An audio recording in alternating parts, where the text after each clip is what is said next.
Hi everyone, and welcome to the Imagining a New We video blog with me, Dr. Samantha Cutrara, a video series designed to help history teachers and other history educators teach history in ways that are more meaningful, transformative, and inclusive for their students. We're continuing our pandemic pedagogy series today. As always, I'm so excited for who I get to talk with. Just a reminder that if you want to talk formally or informally for the series, you can reach me at these contact informations: email, Twitter, Facebook. As I've said in a few videos, a lot of teachers will get in touch and be like, these are really helpful and they're really helping me think about things in the fall, but I'm just not ready to talk about things because it feels so kind of mushy or so urgent, reactive, and that's totally cool. We can do another series in the summer, fall perhaps, but also the kind of emergency, remote, reactive practices we can talk about too. I love talking about a range of different experiences. And today we are talking with another high school teacher in Ontario. By the way, other provinces, let me know. I feel like we need to get some more provincial representation happening right now. The Pandemic Pedagogy series, for those of you who might be new for the series, is a series of conversation that revolves around three questions. 1, have you thought about history any different because of this moment? 2, do you think that the teaching of history will change after this moment? Should change. I think we're all recognizing it should change. Do you think it will change? And 3, do you think that this moment, this COVID pandemic moment, provides us greater opportunities, different opportunities to imagine a new we after or during this time as well? And imagining a new we is the theme of the video series about meaningful, transformative, and inclusive practices. So do you think we will get a chance to do this more meaningful, transformative, and inclusive practice during and after this time?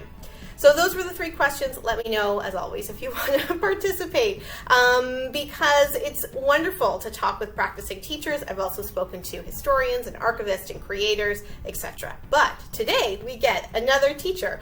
Leanne Young is a teacher with over 2 decades of experience in Ontario, which is just amazing. And like many teachers, she has not only taught history and social sciences, but also courses like drama and English, because that is actually her background, drama and history. And because of these intersections, she's also been the consultant for the National Film Board. She has done some really interesting arts-based projects with Indigenous youth, and she was also shortlisted for the Governor General Teaching Award in 2019. So Leanne comes to us with such an amazing range of experiences, and I'm especially excited to talk with her because of her background in drama and arts, because when I think of imagining a new we, it's not just about transformative, meaningful practices, but those practices being infused with the imagination that can come from the arts. So hopefully that is a part of our conversation today. So let's go over to Leanne. Leanne, thank you so much for agreeing to speak with me today. I know how busy you are, and I just really appreciate you making the time. Thank you so much. Thanks, Samantha, for having me here. Do you want to introduce yourself? I gave a little bit of an introduction before we came on the call, but do you want to introduce yourself a little bit more? For sure. My name is Leanne Young. I am a teacher in Simcoe District School Board. I am the chair of the Canada World Studies Department at Aurelia Secondary School. And I've been teaching for 21 years, mainly teaching history, drama, dance, English, and some social sciences throughout my career. So I love being in the classroom, and have really sort of taken this time to sort of reevaluate my own teaching practices. One of the things that I loved about the information that you sent me, because I knew a little bit about your work, but not a lot, apparently, once you sent me your biography, is your connection with drama and English. And I think those are such powerful subjects to learn with history. And so well, hopefully that will come up in this conversation, but no pressure if it doesn't. No problem. So the first question, sorry, please. Yep, no, go ahead. So the first question that I'd like to start with is about whether or not your thoughts of history have changed during this period, because I certainly felt like it was this weird, these I certainly felt that it was like this weird reconsideration of so many different things when the pandemic started, and history was one of them. Has history, the idea of history, changed for you at all during this period? From more so for the point of teaching history. I have been teaching a number of years. I've changed sort of my pedagogy and how I introduce concepts to our students in the classroom by definitely taking it from a storytelling point of view. And that's where the drama and English come in. We look at history from people's perspective and playing upon those for historical thinking concepts that are underwritten within the curriculums at the high school level. I really pay close attention to historical perspective. So when this pandemic began, we really started to explore the idea of a living history, that we are in a moment in time that is constantly evolving, our reactions are constantly evolving, and what is our role that we play in that living history. And so students in my class is primarily the grade 10 history class. I have 3 sections of that this semester. We have been documenting week to week what our living history is like. So, and connecting it with things that we were studying. So we had just finished our World War I unit, so it was almost perfect timing, especially with the comparison to the Spanish flu in 1918. It's like you planned it. It was like I planned it. You didn't, though. Let's just be clear. No. So it was really interesting. The kids were, hey, I found this, document from 1918. Look at it from what was in our newspaper, the Aurelia Matters Online. It's almost the same. And so really looking at changing continuity concept really started to enrich some of the conversations that were happening. And so students are, as they're documenting their experiences, we have been using those experiences to mirror the events in history. So we've looked at the Great Depression. So we've looked at some of the economic challenges of the Great Depression. Well, what are some economic challenges that are going to come out of this experience? What are some that are affecting individual families, communities, businesses, corporations as a whole, countries as a whole? We're just finishing up World War II. So the conversation has led to, well, what sacrifices had to be made within the home front? Can you find similarities and differences between your own experiences? So it brings the conversation, instead of looking how I think I have taught history the last, let's say, 5 years or so, with that emphasis on historical perspective, it's bringing it back to the student's experience. And we haven't had, for our generation of students, haven't had that. I know for me as a teacher, that moment was 9/11. It was my third year teaching when 9/11 hit, and that changed everything for me in terms of how I wanted the classroom to run, in terms of how I delivered historical content, how I looked at historical significance of every event, and the stories that came out of that. And so that's where I changed my pedagogy from teaching a regurgitation of information from a textbook to the personal stories are the best lens for teaching history. Yeah, I love that, because what I was hearing from what you're saying is how you're using this moment to say, all right, we'll continue to teach history, but really we're just going to help you make sense of your experiences at this moment through history. And I think that is so powerful at this moment, but also just as practice separate from this moment. And it's interesting that you link it with 9/11, because that's come up in the series before as a key thing that we kind of link this to. I don't remember, I was in university at the time, and I don't remember things changing too much in our classrooms other than perhaps more critical awareness. But I knew as a student, I wanted it to come up in the classroom more. And so it's interesting that link. Yeah. And I think 9/11 definitely created sort of more of an ideological change, where I think this experience is going to affect the community of a school, is going to affect a classroom layout. So just even the logistics of how to teach in a classroom, what is going to be allowed. I worry for things like extracurricular sports, drama performances. Are our schools going to revert back to sort of the industrial age where you have to do A, B, and C, and there's no movement for creativity or inquiry and get up in the classroom and talk with your peers and create in the classroom. Like that is my biggest worry coming out of this, that we will be limited due to health concerns, due to fear of how interactive our classrooms can be. Well, that was part of my fear too, and the questions that I had that kind of sparked this series, but it wasn't around the physicality part. It was more like, is history just going to be understood as this leisure activity because now people are going to, people have these health concerns, these economic concerns, that history might just seem like this bonus, fun, navel-gazing thing when, like you're saying, and everyone in the series has said, it is such a foundational element for understanding ourselves and the world at this moment. I think it gives us the tools to break down what is happening. And for an adolescent, they're struggling to make sense of it all. What is their role? Sometimes they're watching their parents trying to make ends meet. They can't see their friends. And they look around, and we're seeing this in the south of the border, these protests to open the economy and open everything and everything go back to normal. Well, it can't go back to normal.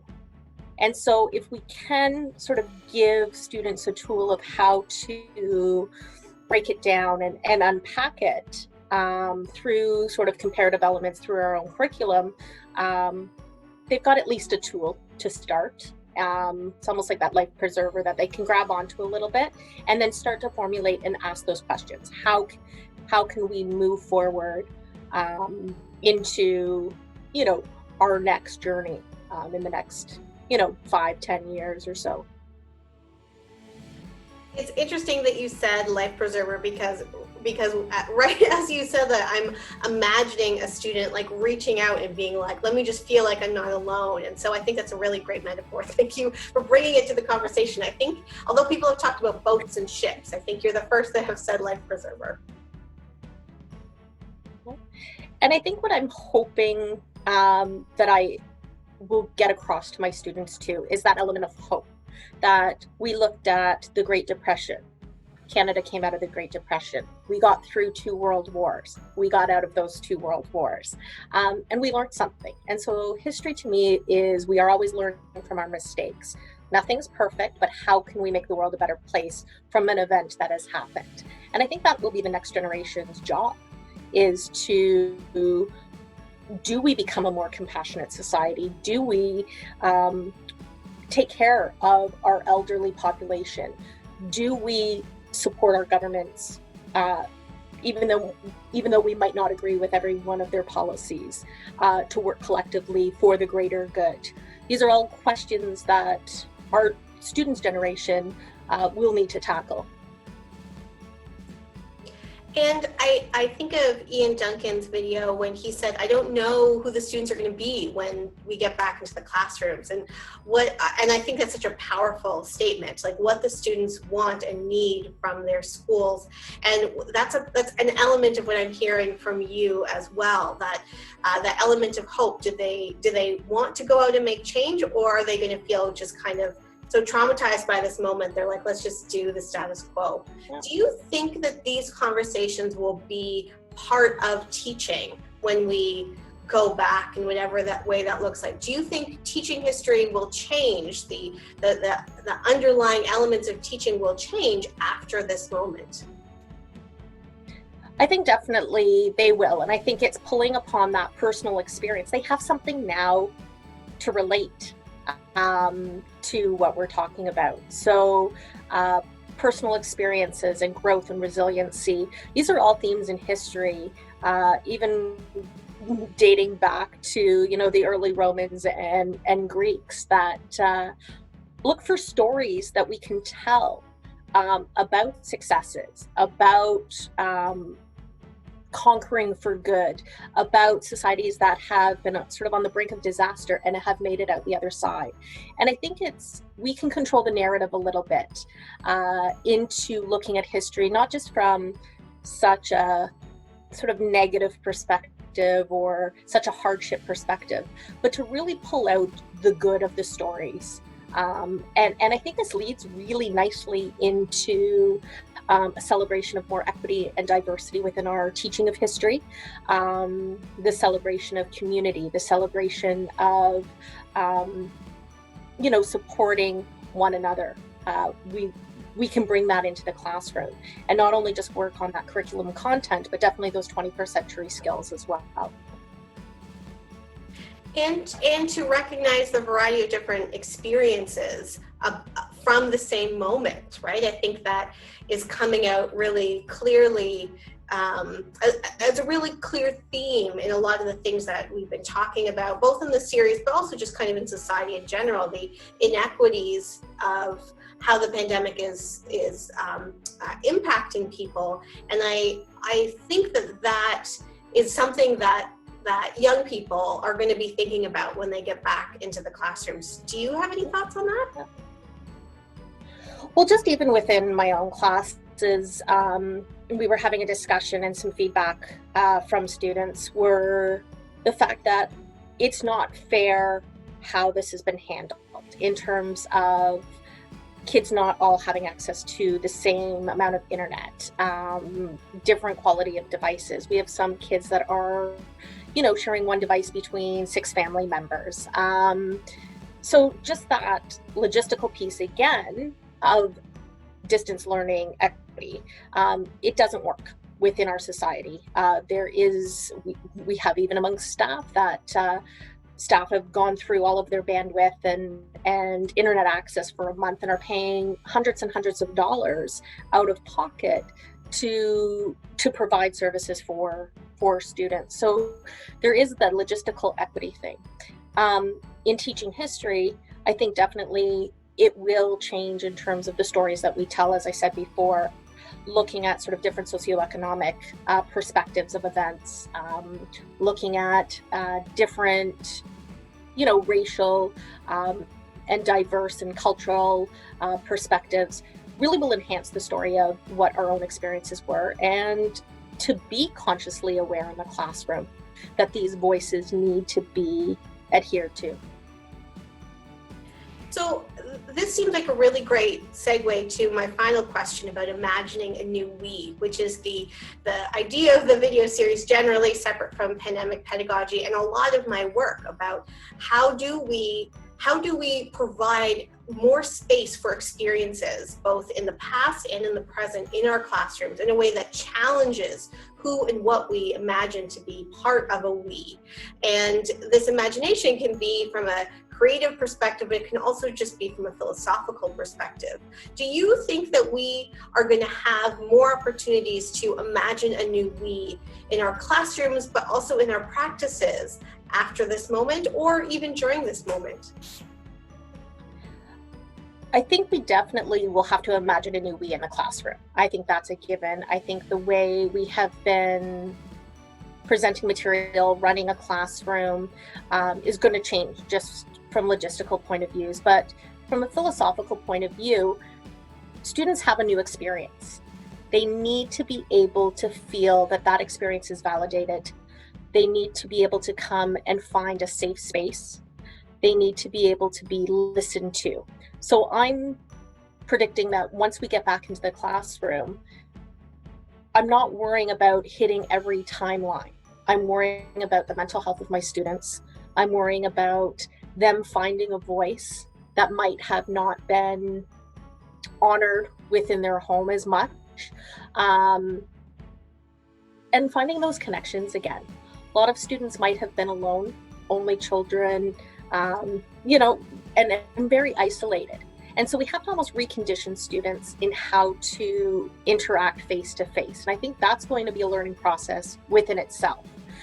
In terms of looking at it from a school community, I think it is very, very important that we do have those caring adults in the buildings for those students.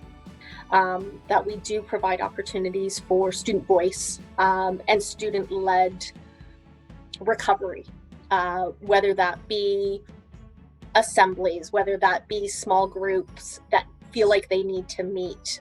New extracurricular clubs can come out of this. I hope our school community becomes a more inclusive community in which the students direct how they want their community to be.